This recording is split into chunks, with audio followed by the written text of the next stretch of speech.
What's up, everybody? D-Man back. Welcome to a brand new video, and today we're going to be doing another Godzilla Kong news and updates. We are into May, so I'm calling it a news and updates. In today's video, we're going to be jumping on into May, talking about some fun stuff that happened right before Godzilla Kong Supernova exploded. Today, we've got a lot of amazing figures to talk about, some very fun stuff. We've got some throwbacks. We've got a lot of lost concepts that give us a pretty good indication on where the MonsterVerse was maybe heading. And I think we might have finally uncovered where Zo-Zla-Halawa comes from. We've also got an interview that has made a lot of Godzilla fans very upset and made me very happy. Let's get into it.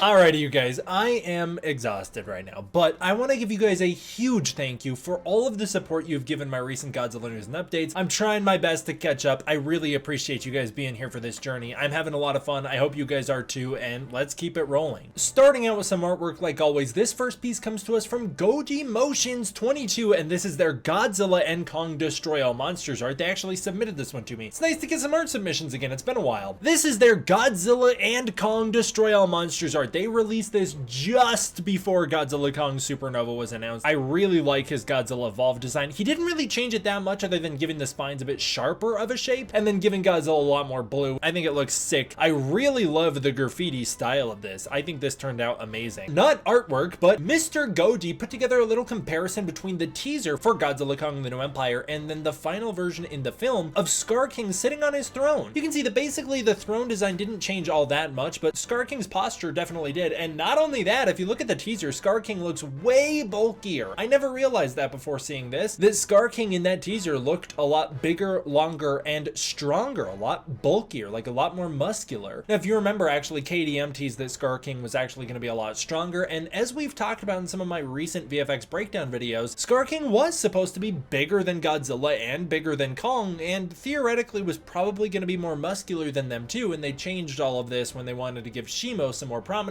and fix the eye lines between Kong and Skar King. But this is great. I love the comparison. Hot take here, Skar King in the movie is aura farming, and I love that pose. It gives so much more personality. I do really like the atmosphere of the first one better. I think it's scarier, which obviously was the point. Then the point of the movie was not to be scary, so that's why they changed it, but still. Alrighty, as far as figures go, we've got a lot to get through. I've talked about this in a recent video, the toy fair that happened showing off all of Playmates' upcoming Godzilla Kong figures, and there's so many amazing MonsterVerse figures coming our way. Today, we got some HD images of Phase 4, Wave 4 of these figures, which are going to be released, starting with the Burning Godzilla looking amazing. I love it so much. I really hope it turns out this good when it comes out. I think it does look really good. The Mothra, which is a repaint of the Mothra 2024, she's the Mothra 2019. I think she looks great as well. Here's the Frostvark, who unfortunately is a downgrade. I don't know why they didn't stick to that prototype design seen at the toy fair. It was near perfection. I mean, it was just a thing of beauty, and this thing, it's fine. It's too blue. It loses a lot of the accuracy to Monarch Legacy of Monsters. I have no idea what happened that made them change the color scheme on this. Maybe they wanted it to pop better on shelves. Probably some marketing testing that went on behind the scenes that told them that this would sell better, but man, it's not nearly as accurate, and I am genuinely disappointed in that. And then there's the Kong. I'm going to call it the re-release or the standard version, because I've been having this figure for years. Actually, big thank you to Sci-Fi Japan for this article. Sci-Fi Japan did a big breakdown of all of the upcoming figures, including that Mechagodzilla re-release they're doing, as well as like expanding some of their other figures, like as you can see the Drowned Viper. But this is the upcoming Wave 4 of the Godzilla Kong line, or of the MonsterVerse line, looking pretty sick. Wave 4 will actually be launching in fall of 2025, so we can look forward to these fairly soon, but hopefully not too soon. Let's enjoy our summers while we can. I'll run through the upcoming figures. First of all, we've got the Frostvark, which is in the 6-inch line. It'll be $10. Up next is Mothra 2019, the blue version, also $10 in that 6-inch line. Burning Godzilla continues the 6-inch line. He's $10, and then Kong 2017 rounds it out with another $10 figure. Thank you, Playmates, for being committed to the $10 price range. I'm so cheesed at freaking FYE and Second and Charles and stuff for selling Bandai Movie Monster series for like $35+. Those are $10 toys. Thank you, Playmates, for committing to the lower market. We've got the Kong Roll-In Battle figure, which is already out now. It's $25. The Godzilla Roll-In Battle figure, which I'm very excited for. This looks great. I love goofy Godzilla gimmick figures, and this isn't even that goofy. It's just very exciting. Something about this figure taps into my nostalgia from 2014. Another $25 figure. The Mega Godzilla Evolved is already out, and this is $30, which is an incredible price given the fact that it lights up, roars, and spews atomic steam. That is so freaking sick. And then we have a Mega Kong also for $30. That's coming up soon. Finally, the Beast Glove. Now, the Beast Glove itself doesn't really look like the Beast Glove from the movie as much as I'd like, and I gotta say, it looks like it's made of plastic. That looks like a plastic Beast Glove to me. I do not want to punch my brother with a plastic Beast Glove. That'll hurt. I want to punch him with a foam one that I can punch him pretty hard with and only sort of hurt him. So I'm kind of disappointed that it doesn't, first of all, look very accurate to the movie, although it's decent. I like that it has all the text on it, but I am disappointed that it's not foam, although I guess maybe it shouldn't be because it has some sound gimmicks. It has sounds of the Beast Glove activating and then sounds of you punching. Either way, I do think it's going to be fun, and I don't think it'll fit, which might make it even more funny. And that's all the Playmates figures. Oh, but those are not the only figures, because Prime 1 Studios, I was dead wrong, you guys. I lied to you. Prime 1 Studios Godzilla vs. Shimo set released. It's amazing. It is truly the most astounding model I've ever seen for the new Empire. The crystals in the background look so freaking accurate to the ones from the movie. There's a Godzilla with a swappable head. Godzilla just looks sick. Shimo looks amazing. The fact that it's all LEDs looks amazing as well. And it's also 3 feet tall. It is $2,299, and I told you in the last video that I guessed it would probably be about $1,500 or so. It's so much more expensive than that. $2,299. Woof. Eileen Andrews' Rebecca Hall seems further and further likely to return for Godzilla Kong Supernova. Rebecca Hall, people are thinking is just purely out of the picture. I agree, but I don't think the reason makes sense. The reason people online are saying is because she signed on to the upcoming awards-stacked sci-fi film, The End of It. This movie is packed with awards nominees, and personally, that means nothing. Actors can film multiple projects in back-to-back unison, basically. I don't think that means much that she's doing another movie, but I do understand the point that, like, oh, she's taking roles that aren't Supernova. I think it is going to be kind of awkward if Gia doesn't return. It'll be a big question mark. They'll have to have some explanation on where Eileen and Gia are for them to not show up in the new movie, especially given how prominent of a role Kong is going to play. But personally, her taking a break's not the end of the world. Gia should probably show up for at least a cameo. She doesn't need to, but she might have a cameo. I mean, just because we haven't heard doesn't mean she won't be in it at all. Although, is Rebecca Hall the type of actress that does cameos? I'm not sure. So I guess we'll wait and see. I'm not expecting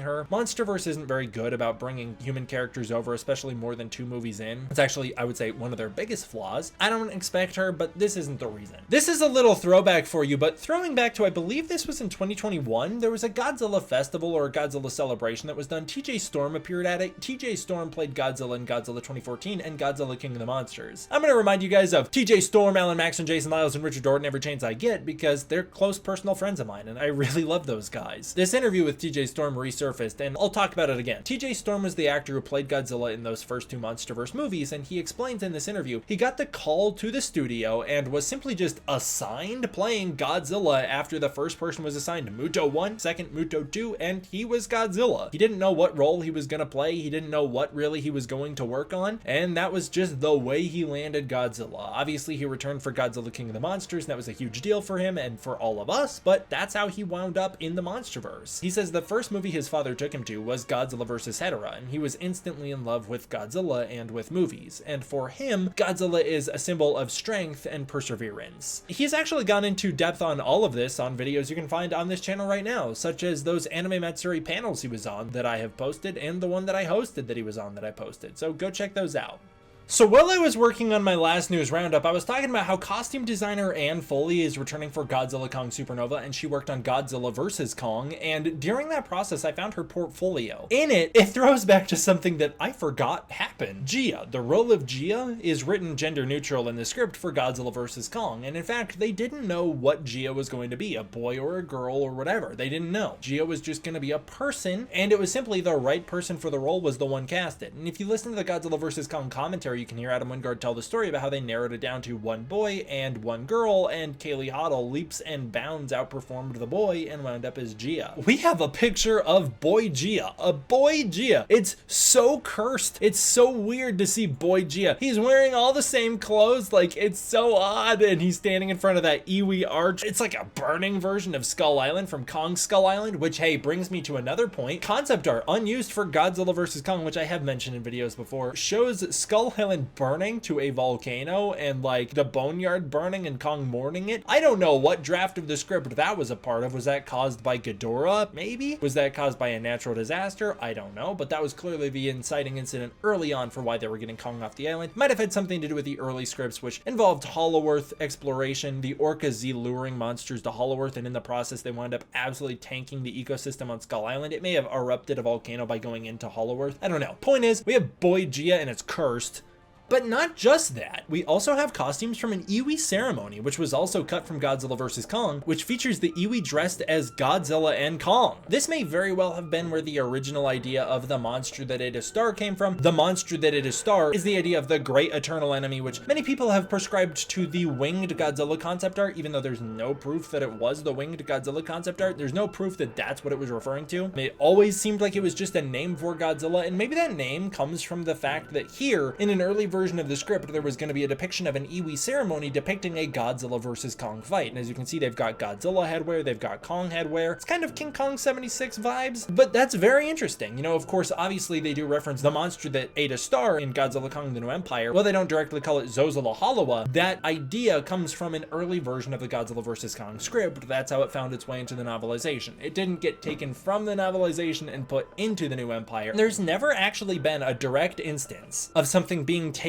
from one of the novelizations or comics and being put into the films without already having been an idea for a previous film. Tiamat was supposed to appear in Godzilla vs. Kong, of course made her debut in Godzilla Dominion's comic book, and then didn't appear in Godzilla vs. Kong, but went on to appear in the New Empire. It's not that they were bringing the comics into the movies as much as they were bringing back their unused ideas. Is that what the monster that ate a star is? I don't know. This very well might be the actual monster that ate a star. To be honest with you, that very well could be what we're looking at here. Just an iwi ceremony depicting the ancient way they understood the Godzilla and Kong War and their myths passed down. If you look here, this was done by concept artist Keith Christensen under costume designer Ann Foley. It's called the Iwi Godzilla, and it was done all the way back in 2018. July 27th, 2018. At least as of August 15th, 2018, they were still considering including the idea into the movie. As you can see, the Kong headpiece here was done way later, but there's no word on when that was cut from the movie, what draft of the script that happened, when things started to change. Maybe this was one of those early versions of the script where the volcanoes go off on Skull Island and they evacuate the iwi. If you look at the concept art, there's like art of them actually evacuating the iwi onto these big boats, like World War II style. That was supposed to be in the movie. The movie changed dramatically.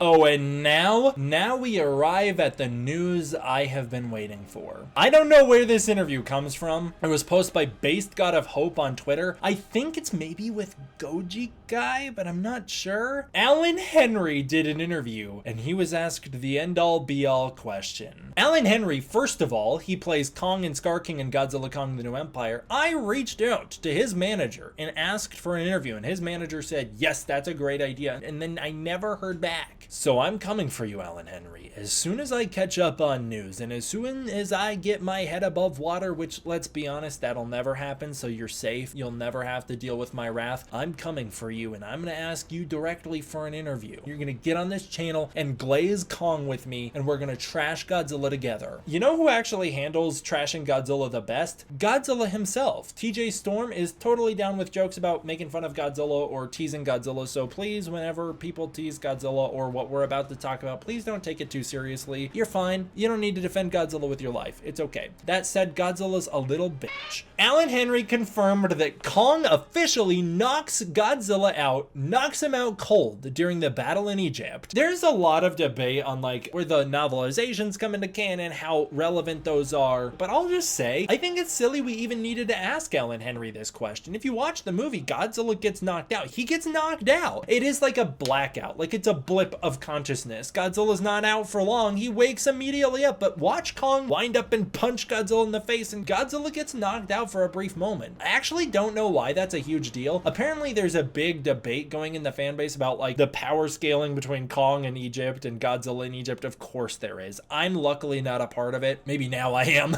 Apparently this was a big point of contention. Does Kong knock Godzilla out? I'll just say Kong's already pulled off a way more impressive feat. Kong knocked Godzilla out for a long time in Godzilla vs. Kong. We're talking minutes. Godzilla blacked out for at least minutes after he gets hit with the axe in the face in Hong Kong in Godzilla vs. Kong. Like, Kong already dealt a blow to Godzilla that is, I would argue, a bigger blow than Godzilla has felt any other time in the MonsterVerse other than the time Ghidorah dropped him from the atmosphere. If you actually watch the way Godzilla responds to all the attacks he gets, whether it's Mechagodzilla punching him, he gets knocked out and is winded, but he's still conscious. Ghidorah drops him from the atmosphere and he's like basically toast. He's barely hanging on to his life and he is energized right there. Kong knocks him out cold in Hong Kong. I don't know why the Egypt debate is such a big deal. Maybe it's because like people are wanting evolved Godzilla to be like all powerful, and then him getting knocked out by Kong kind of compromises that, but I don't know. I actually don't know what the big controversy of that is, but Allan Henrey confirmed Godzilla gets knocked out for just the most minute moment, but Kong does knock Godzilla out cold. Debate on that what you will, feel about that how you will. I think that's dope. I think that's a lot of fun. Godzilla and Kong should be evenly matched. Kong is a more important film character than Godzilla. Kong is the reason Godzilla exists. Give Kong some credit. Kong and Godzilla, they're the most two iconic film monsters of all time. They should be evenly matched. It's like Godzilla is not actually evenly matched with Mothra in the original Showa continuity. Showa Mothra could eat Godzilla for dinner. They scaled Mothra down and beefed Godzilla's strength and weakened Mothra in order to make the Mothra versus Godzilla movie work, and for some reason we just accepted that Mothra is that weak moving forward, even though she could kick Godzilla's ass. The important thing is you can just change the power of different characters depending on who's writing the movie and depending on what story you're telling, and I don't know why it's the biggest deal. Godzilla and Kong should generally be about the same strength. Godzilla should always be a little stronger and a little more durable, and that's why he should come out on top unless Kong is smart enough to pull out a win, which is why Kong's the underdog. But they should always be about evenly matched. So it's not the biggest deal, but people acted like it was a big deal, and I love Allan Henrey for just owning it and being like, hell yes he did. It's a lot of fun. That'll do it for this one, you guys. Thank you guys all for watching. I want to give a huge thank you to my patrons over on Patreon. It is through the support of the patrons on Patreon that I'm able to continue to make videos like this for you. If you want to support the Patreon, you can use the link in the description below where you can get early access to content, access to the Discord community, and more. If that's not your thing, please consider joining as a channel member. I'd really appreciate it. Thank you guys all for watching. I hope you enjoyed. I will see you all next time for the next one. D-Man out.